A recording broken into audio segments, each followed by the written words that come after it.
Good morning sa inyo mga ka-farming, no? So, ngayon isang malupit na quick update after 8 months sa ating farm ngayon dito sa ating nursery, and ang update na ito ay brought to you by Bagyong Uwan here at located at Albay, Bicol. Mabuhay! So, ayan, makikita ninyo yung aming bubong ay nakakabit pa pero malapit nang matuklap.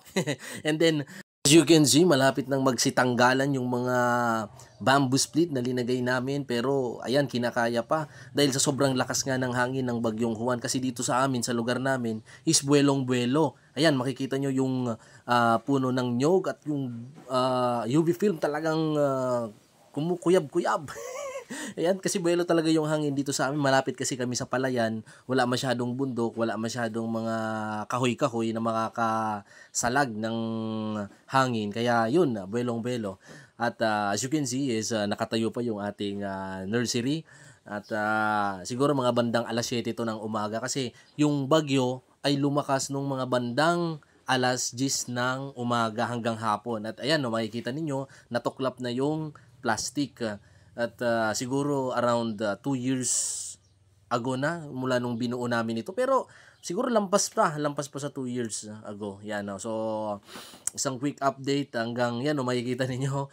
Nagsisimula ng magsitanggalan yung mga plastic, mga kaibigan, at syempre wala tayong magagawa kasi natural calamity to. And then part to ng ating negosyo, o part to ng ating buhay farming. And as you can see, fast forward kinaumagahan, ayan na, wala na, bagsak na talaga siya, kasi yung plastic dapat naisip namin na tanggalin, di sana lusot yung hangin. Ngayon hindi namin natanggal.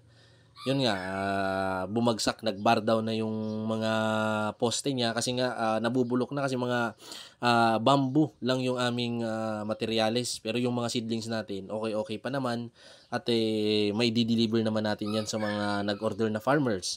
And then, syempre, makakatulong tayo sa ating supply ng gulay.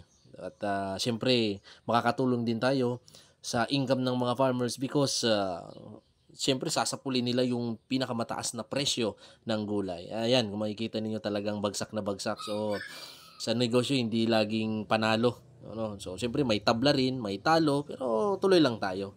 Yeah, pero kahit anong mangyari, sige, tuloy lang. Yan yung mga kasama namin dito sa farm.